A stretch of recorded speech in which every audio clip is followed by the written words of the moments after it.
tazkiyatul nafs, ilm tazkiyatul nafs, c'est-à-dire la science qui est orientée vers la purification de l'âme ou du cœur ou de nafs. Quel est le fondement de tout cela par rapport au Coran et à la sunna du prophète sallallahu alayhi wa sallam? Et d'où est sorti ces concepts? Pourquoi certains parmi la communauté, la Oumma islamique, se sont engagés dans cette voie? Est-il une nécessité dans la vie de croyants? Le soufisme, l'ilm al-tazkir, qui nous a menés vers cette école qui est celle de Maulana al-Khatm Tijani radiallahu anhu. Très brièvement, nous voulons essayer d'adresser une sorte de réponse ou de réplique par rapport à cette problématique qui n'en est même pas une, souvent parce que nous n'avons pas que des amis ou des gens ou des sympathisants dans cette voie que nous engageons. Car nombreux sont les détracteurs qui souvent, ça et là, ont tendance à nous jeter des critiques, parfois opprobres, envers ceux qui se sont engagés dans cette voie, soit disant qu'il s'agit d'une innovation, du bid'a. L'innovation, peut-être, ils veulent entendre parler de l'innovation blâmable, mais il y a innovation et innovation. Il y a bid'a hasana, l'innovation louable, mais il y a aussi bid'a sayyi'a, qui est l'innovation blâmable. Dieu merci, nous avons eu des guides qui ont toujours été à cheval entre la charia et la haqiqa. Tel que l'un des plus éminents lieutenants dépositaires de Maulana al-Khatm Tijani radiallahu anhu, qui est le Sahib al-Fayd Tijani, qui savait où mettre son pied quand il levait un pied. Avant de faire un autre pas, il sait clairement là où poser son pied. Donc il savait bel et bien pourquoi il s'est engagé dans cette voie. Nous aurons l'occasion, au long de l'exposé, de notre exposé, d'y revenir.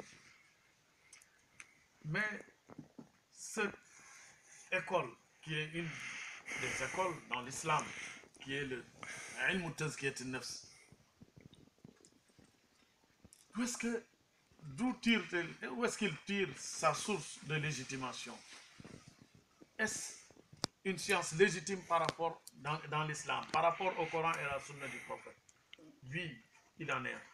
Comme disait Maulana Cheikh Ibrahim radiallahu anhu, wa in qulta halzal nahju Muhammadin aqulu na'am wirdi li nayli safa'at fama al-wirdu illa az-zikru lillahi wahdahu tusalli ala al-mukhtar khayri wara'i fama fihi zikru shaykh aw zikru ghayrihi fa wirdi li da'i al-'abdi ayna dawa'i.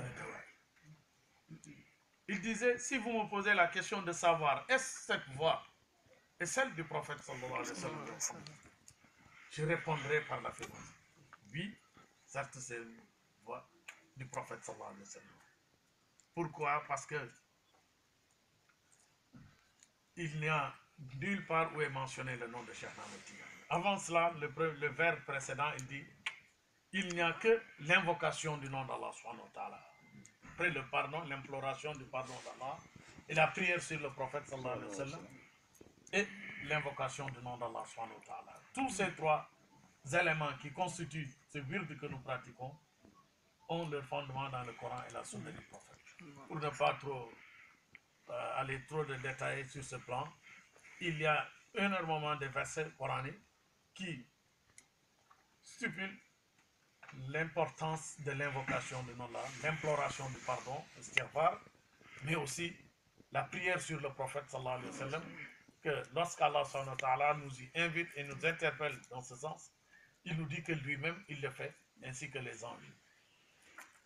Certes, toutes les autres pratiques de culte, les autres recommandations, Allah subhanahu wa ta'ala nous y interpelle, nous demande de le faire, tel que la prière, le jeûne du Ramadan, le zakat ou le pèlerinage à la Mecque, après bien sûr la profession de foi. Mais quand il est question de la prière sur le prophète sallallahu alayhi wa sallam, il dit Inna Allah wa malaikatahu yusalluna ala nabi ya ayyuhalladhina amanu sallu alayhi. ce que Allah subhanahu wa ta'ala montre que lui-même il le fait, lui et les anges. Donc cela veut dire que c'est pour marquer l'importance de cet aspect. Et nous aurons tout à l'heure des détails lorsqu'on aura évoqué la khatmiya, la katmiya et la qutbaniya, ces cercles qui ont des significations profondes, comme je l'ai dit tout à l'heure. Mais le soufisme, ce qui nous réunit aujourd'hui, a tout son fondement dans le Coran et la sunna du prophète sallallahu alayhi wa sallam. Je suis allé un peu plus vite en citant Maulana Cheikh Ibrahim, mais revenons d'abord sur les fondements, sur les bases essentielles qui sont le Coran et la sunna. Quand on dit la science en matière de l'islam, al-ilmu, qala Allah, qala Rasulullah.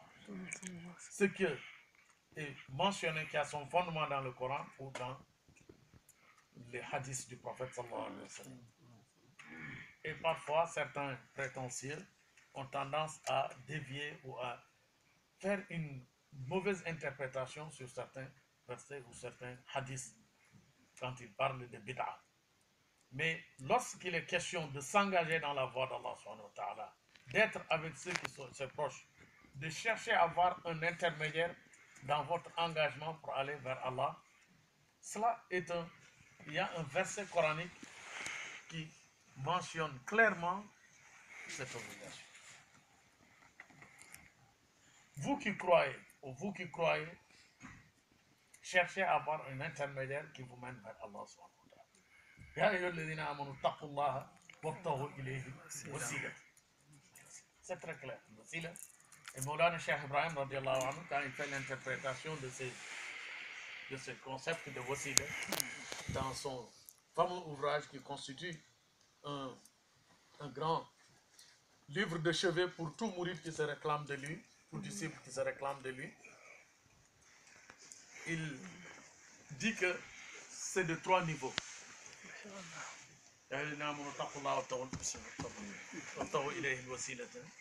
C'est très clair. Et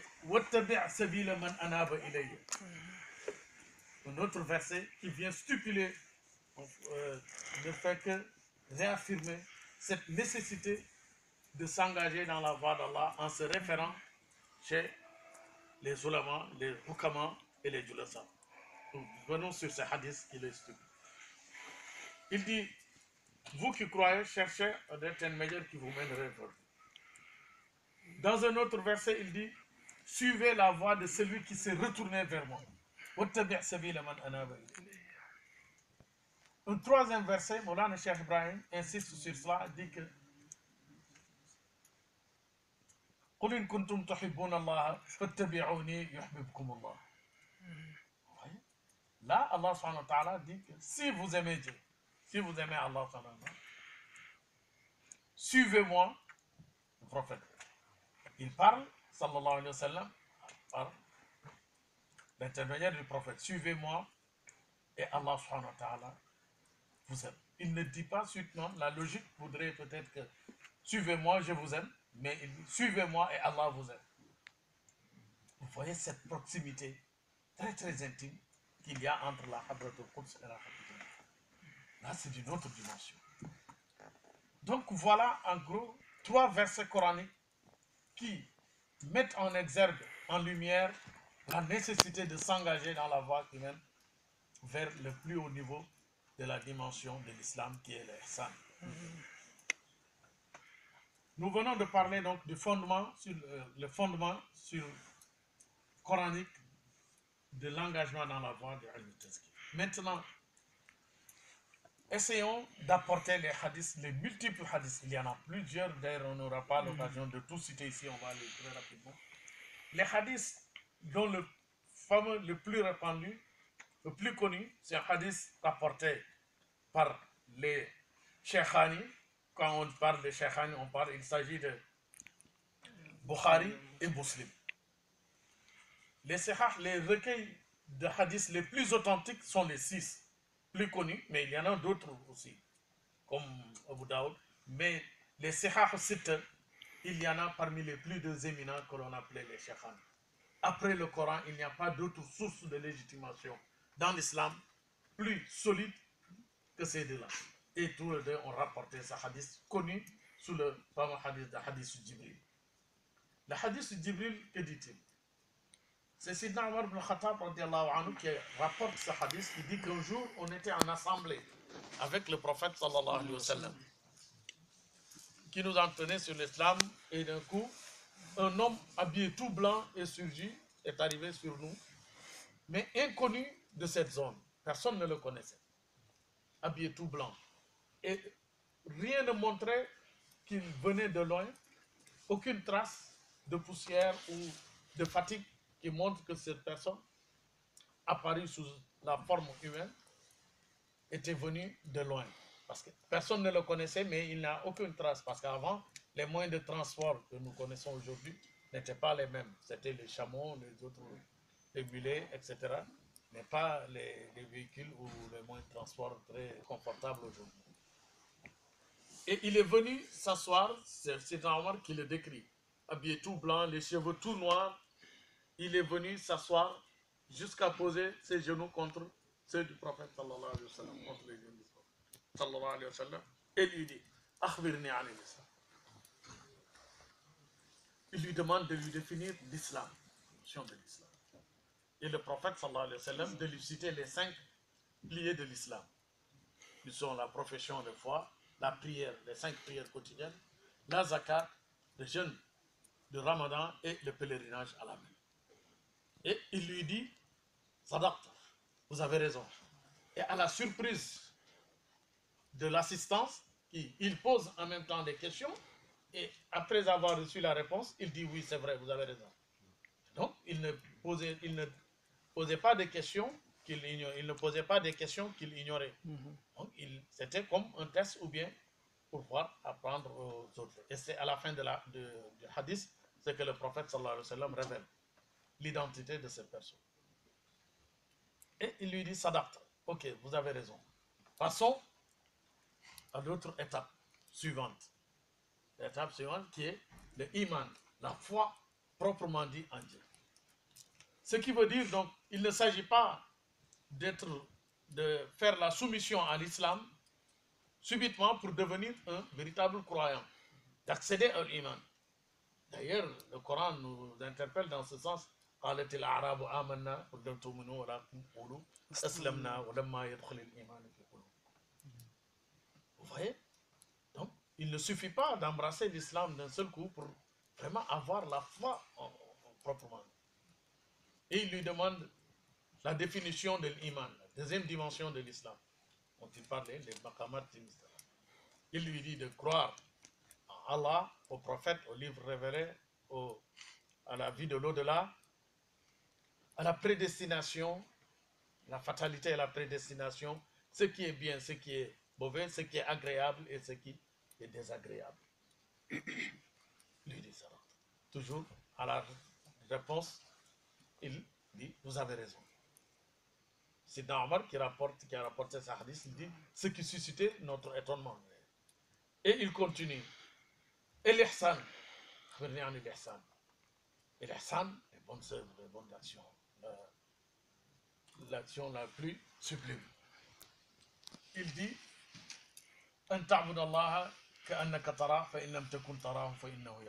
adorer Allah subhanahu wa ta'ala comme si tu le voyais, car si tu ne le vois pas, lui il te voit. Ce qui est la plus haute dimension, c'est un autre niveau, car cela se rapporte à ce que l'on appelle le yaqin, la certitude. Adorer Allah comme si tu le vois, comme nous disions hier, quand tu es en train de faire le programme, tu es tellement concentré, tu te retrouves, tu oublies tout. Mais ça, c'est un processus. C'est une marche, ça demande un engagement, un processus d'initiation jusqu'à atteindre à ce niveau top qui est le plus élevé des 3 dimensions de l'islam. Et c'est cela qui suscite l'engagement, l'aspiration de ceux qui sont engagés dans ce que l'on appelle le ilm tazkiyah, ou bien communément appelé tasawwuf. En tout cas, l'importance c'est la réalité, mais pas les dénominations.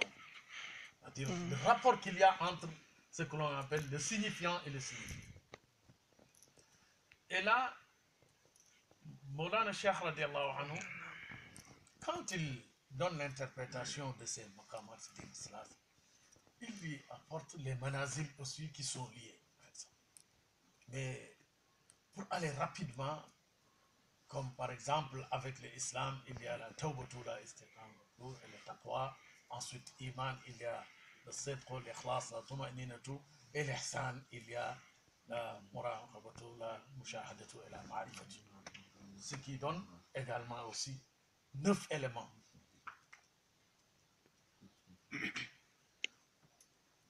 Et le chiffre 9, qui a aussi le chiffre optimal, sa signification. Mais allons plus vite que cela. Donc vous voyez que cet engagement dans cette voie, dans cette école, ne relève pas du hasard ou de l'innovation blâmable comme certains le prétendent. Son fondement, c'est cela. Ceux qui aspirent à s'élever dans leur ibadah, dans leur engagement, dans leur foi, jusqu'à accéder au ihsan, au plus haut niveau. Et le niveau de ihsan, au mubtagha ahlillah, les gens de Dieu. Ceux à qui Allah subhanahu wa ta'ala ce qui Allah subhanahu wa ta'ala leur dit inna alladhina jahadu fina lanahdiyannahum subulana wa inna Allah la ma'al muhsinin l'ihsan. Ceux qui sont engagés dans la voie d'Allah subhanahu wa ta'ala vers nous les mènerons vers nous. C'est un verset coran. Nous les orienterons jusqu'à ce qu'ils accèdent à notre niveau. Et Allah est avec ceux qui sont dans le maqam l'ihsan. Inna Allah la ma'al. Alors, pourquoi être... Parfois même, on entend des détracteurs très violents qui ont tendance à nous exclure, ce qu'on appelle l'excommunication, le tekfir, on dit le tekfir. C'est-à-dire, ils vont jusqu'à nous traiter d'apostasiés, de ceux qui sont sortis complètement de la millah de l'islam. Hasha lillah. Car, c'est lui, comme dit le prophète sallallahu alayhi wa sallam dans un autre hadith, dit que c'est lui qui fait ses ablutions, proprement sa purification, accomplit ses prières avec la jama'a dans notre... Il sort après avoir prononcé la profession de foi. Tu le vois avec un chapelet, mais pas avec une bouteille d'alcool. Tu le vois avec un chapelet, tu le traites de mécréant. C'est insensé. Alors il peut tolérer quelqu'un qui se dit musulman à la barre. Parfois même ceux qui peuvent te traiter de bid'a, de takfir, ils sont pas bien. Au moins toi tu implores le pardon d'Allah avec tout ce que cela comporte. Vous voyez, donc nous devons nous outiller en termes scientifiques pour souvent pouvoir apporter la réplique à ces gens parfois égarés ou bien prétentieux qui ont tendance à désigner ceux qui vont aller au paradis comme la clé du paradis. Ils l'ont hérité de leurs ancêtres, ou bien qu'ils détiennent la clé, ils envoient à qui il veut à l'enfer et priver le paradis à qui il veut. Ça n'a pas de sens. C'est pour en quelque sorte dire très brièvement que l'engagement dans cette voie, c'est cela la voie du salut. Il faut aussi comprendre. Particulièrement sous cette rappel qui est celle de Maulana Khatm Tijani radiallahu anhu, objet de notre entrée, pour entrer maintenant dans le vif de notre sujet.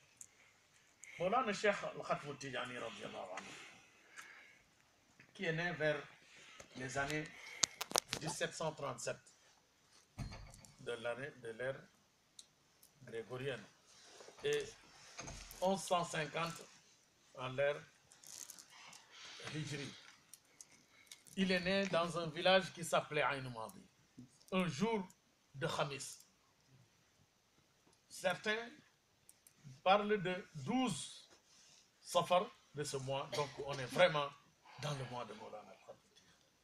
C'est le mois où il a accédé à la Khatmiya, mais c'est son mois de naissance, tout comme le mois qu'on vient d'entamer, de tourner le dos, le mois de Muharram, c'est le mois de la Khatmiya. Entre la Khatmiya et la Khatmiya, il y a eu à peine 40 jours. Mais pour parler de la naissance de Maulana al-Khatm Tijani, Cheikh Ahmed Tijani, je dis qu'il est né le 12 mars, certains parlent de 14 Safar en, 1737, dans un village qui s'appelait Ain Madi, dans le désert algérien, où il a vu le jour. Radiallahu ta'ala anhu.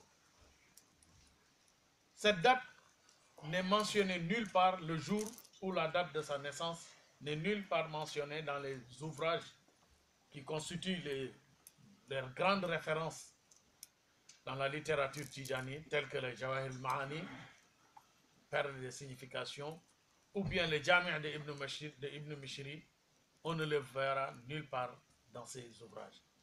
Mais d'où nous vient alors cette date? Cette date a été mentionnée pour la première fois dans un article de presse, qui était un article scientifique, dans une revue scientifique, qui était publié souvent en Égypte par Cheikh Mohammed al-Hafiz al-Masri, l'Égyptien. C'était l'un des plus grands lieutenants, un contemporain de Maulana Cheikh Ibrahim, dans une revue qui s'appelait Al-Haq. Et il a reçu cela d'un des petits-fils de Cheikh qui s'appelait Sayyid Tayyib Soufiani, pas le contemporain de Maulana Cheikh Al-Khatm Tijani, mais son petit-fils Sayyid Tayyib Soufiani est son grand-père paternel. Mais du côté de sa mère, il est petit-fils également de Sayyid Bachir. Lui, il s'appelait Sayyid Bachir Soufiani,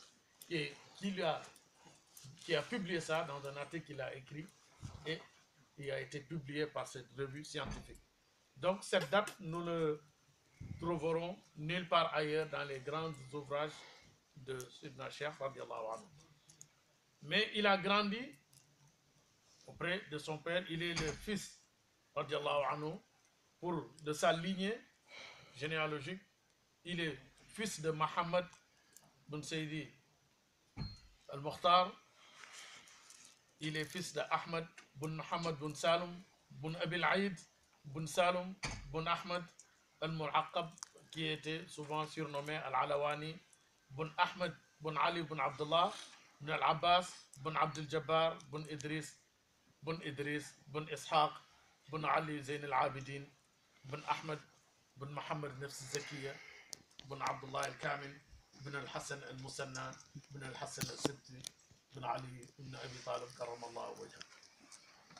Il est d'une origine purement chérif, qui remonte, dont ses ancêtres remontent à Hassan ibn Abi Talib karramallahu wajhahu, qui était le Sibti Rasulillah sallallahu alayhi wa sallam, petit-fils de Sayyid al-Wujud, chérif pur asli, radiyallahu anhu. Maulana Cheikh Al-Khatm Tijani, pour un peu parler de sa généalogie, un jour, c'est rapporté dans les éminents ouvrages de Jawahir al-Ma'ani, de Mishri, sont rapportés qu'il a demandé, pour s'assurer de la certitude de son appartenance à la lignée du prophète chérifien, il a demandé cela au prophète sallallahu alayhi wa sallam, qui lui répéta 3 fois qu'il est son petit-fils. Anta waladi haqqan, anta waladi haqqan, anta waladi haqqan. Mais la filiation, dans ce sens, a deux dimensions. Sur le plan zahir, c'était le véritable fils du prophète sallallahu alayhi wa sallam. Sur le plan zahir, c'est son petit-fils. Mais sur le plan batin également, il est le petit-fils de Maulana Rasoul sallallahu alayhi wa sallam. D'ailleurs, nous allons citer dans ce sens quelques versets que disait Maulana, des vers dit par Maulana Cheikh l'Islam Hajj Ibrahim radiallahu anhu, quand il parlait de la famille du prophète. Il dit Alu Nabi Muhammad Jam'un ata fi mufradi wa sahibuhu fi dinihim dinin hanif ahmadi wa muhammadin ahmadin wahidun aw hadid tilka dawairu dawruha min ahmadin ya ahmad. C'est comme ce que l'on appelle le lurz en arabe, c'est-à-dire des attrape-nigauds. ils ne choisissent pas leur nom par hasard. Quand il dit Al-Nabi Muhammadin, la famille du prophète Muhammad sallallahu alayhi wa sallam, certes peut être constituée de plusieurs personnes, peut être au pluriel, estimé au pluriel, mais peut être aussi individuel, au singulier. Quand il parle de pluriel, ça c'est le majaz. Tous les membres, tous les shurafa, nous en avons ici. Demman, Tinan, également. Car il y a Muhammad ibn Abdullah al-Makki al-Madani et il y a Muhammad Abdullah de la Hadratul Quds.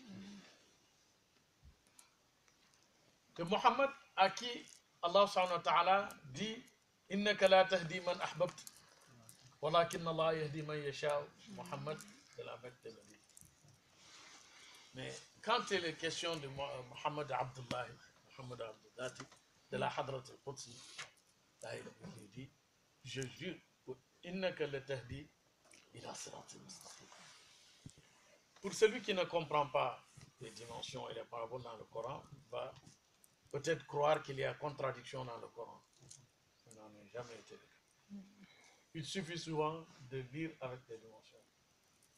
Alors là, quand il dit, ce n'est pas à toi de guider qui tu veux dans la voie droite.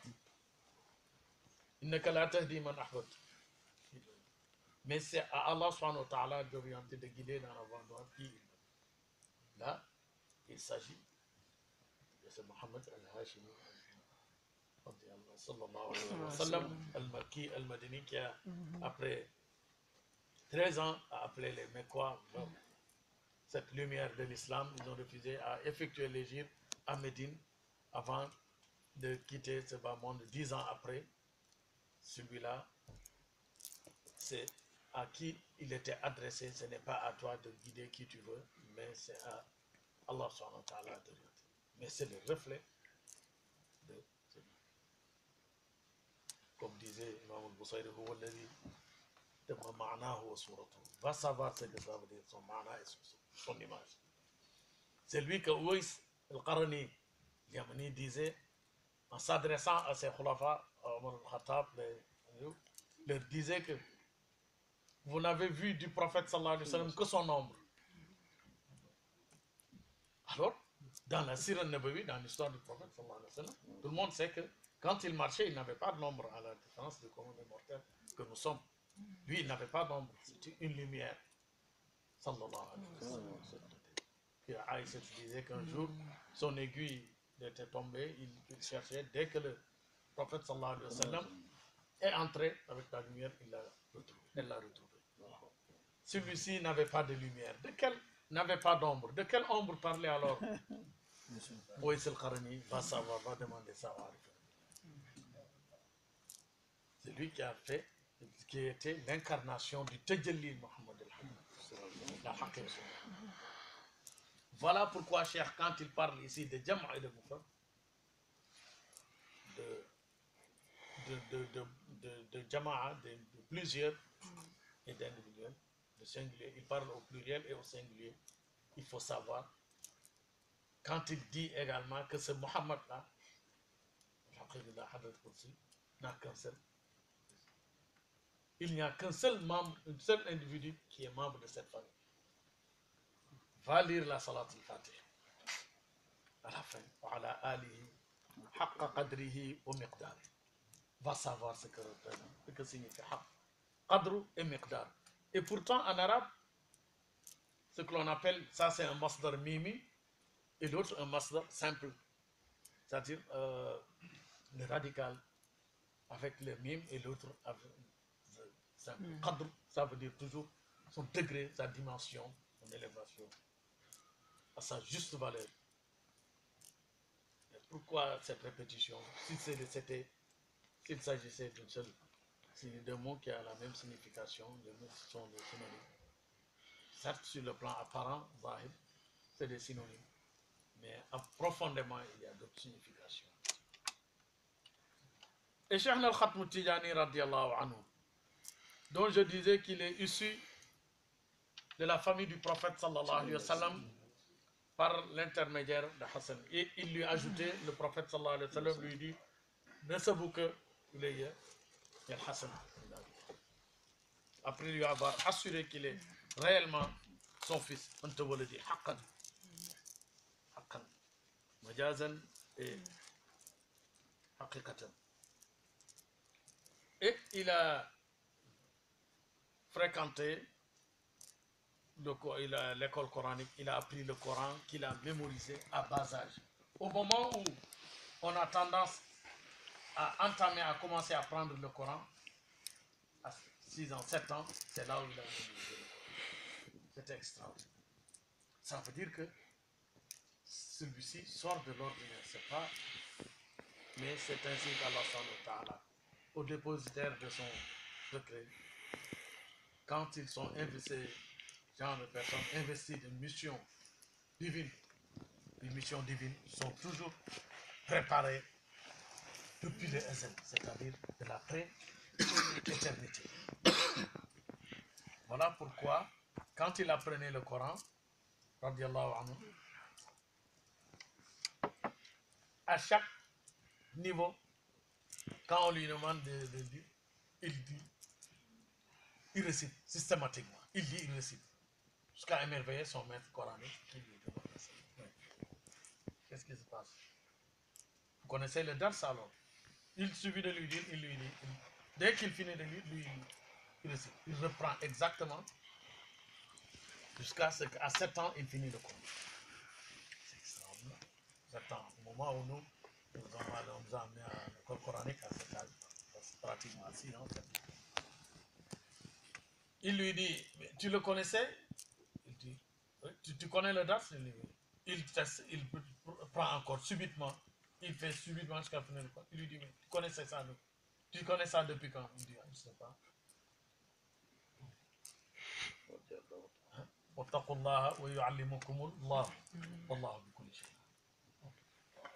Si c'est son enseignant, c'est Allah subhanahu wa ta'ala, il n'y a pas de mystère dans cela. Et certains, comme je dis, personnes qui ne sont pas du commun des mortels, investis de missions divines, sont toujours préparés à l'avance. C'est ainsi qu'il a vite terminé le Coran, mais aussi s'est engagé dans l'apprentissage des sciences religieuses, toutes les disciplines religieuses, jusqu'à ce qu'on va aller vite brosser un peu une partie de sa biographie avant de nous prolonger, essayer de nous aventurer un peu sur ces dimensions de Khatmiyya, Koufaniya et Gatmiyya.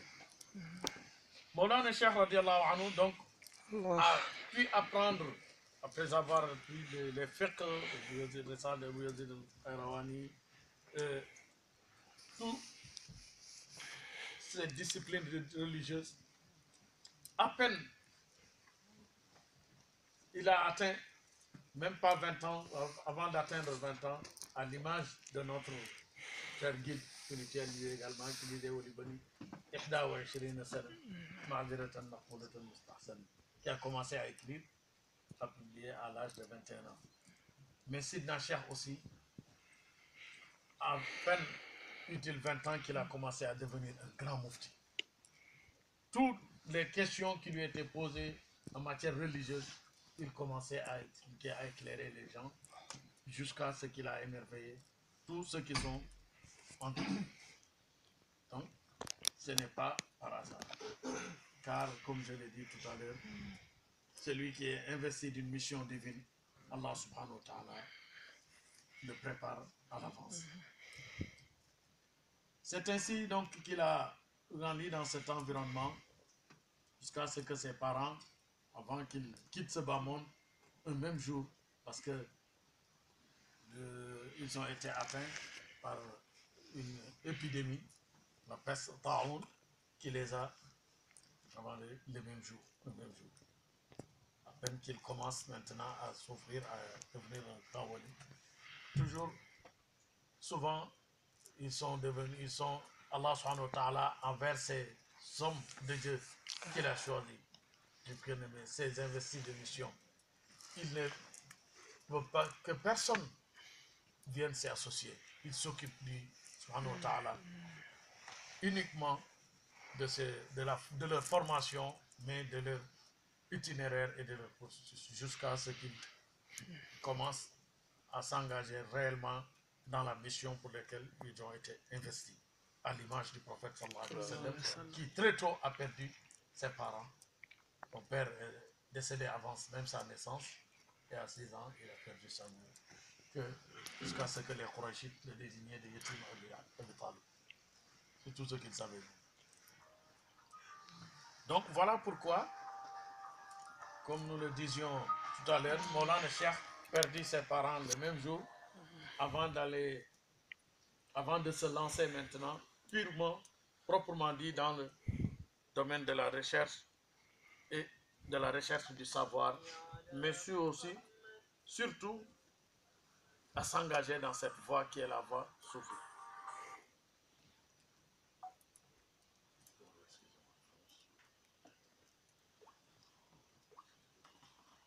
Avant de s'engager dans la voie soufie et de se lancer dans ces périples.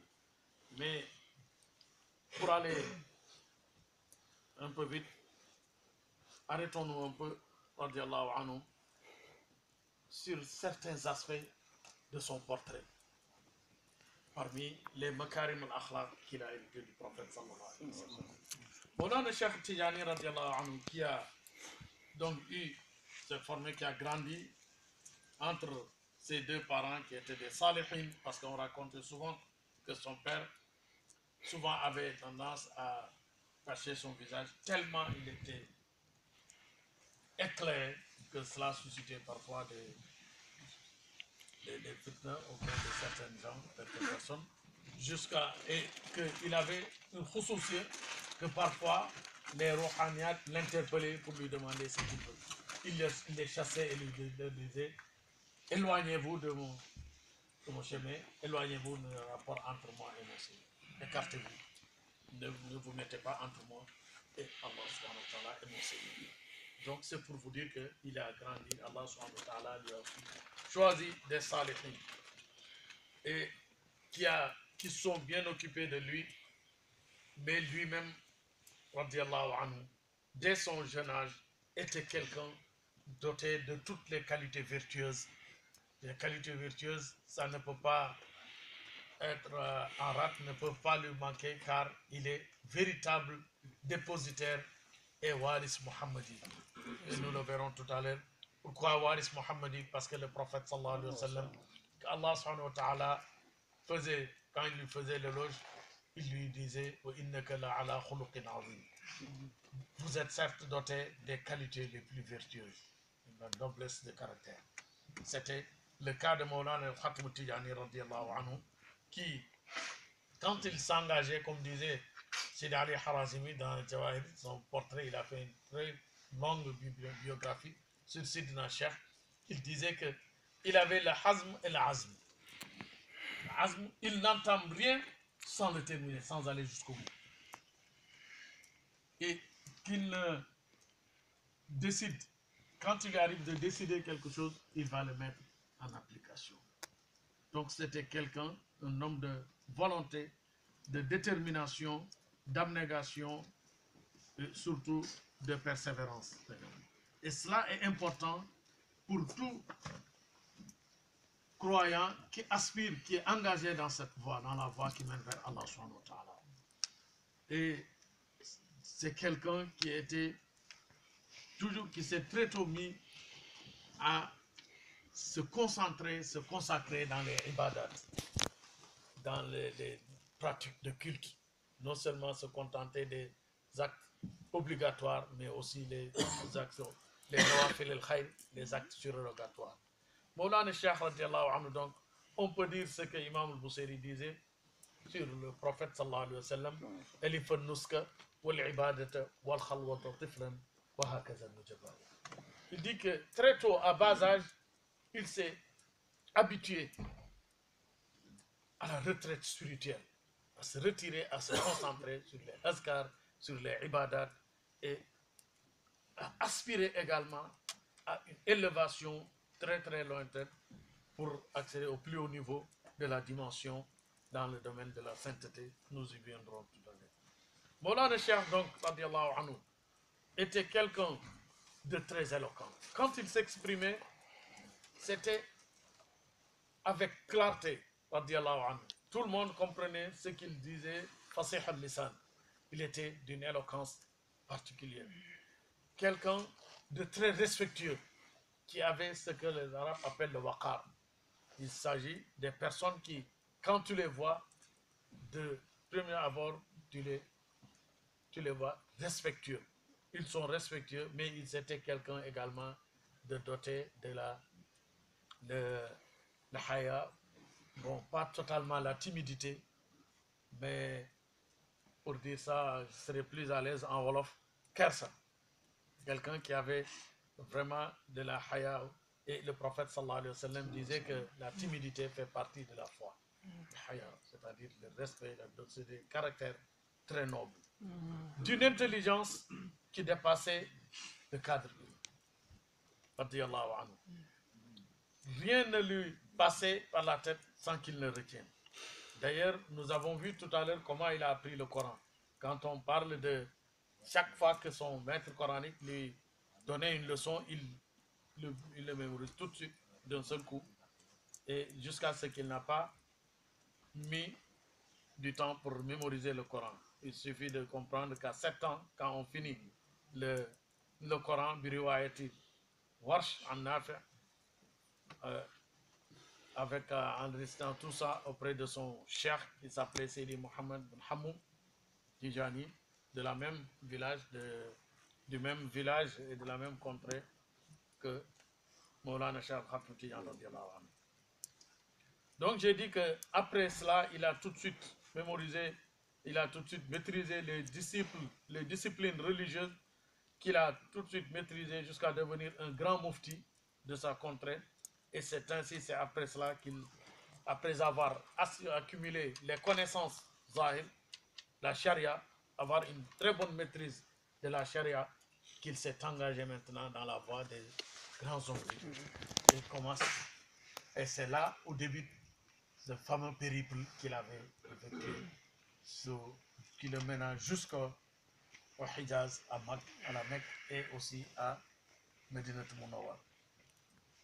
Ces déplacements, ces multiples déplacements, il les a entamés en 1758, qui correspondait à 1171 de l'Égypte.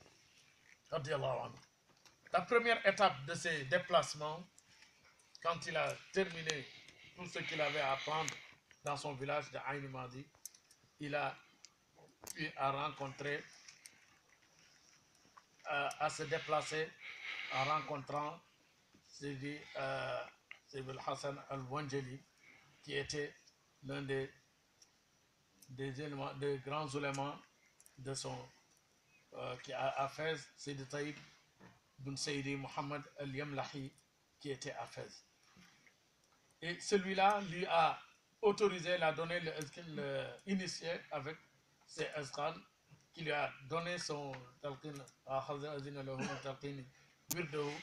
qui lui a donné son wird pour qu'il commence à donner aux gens.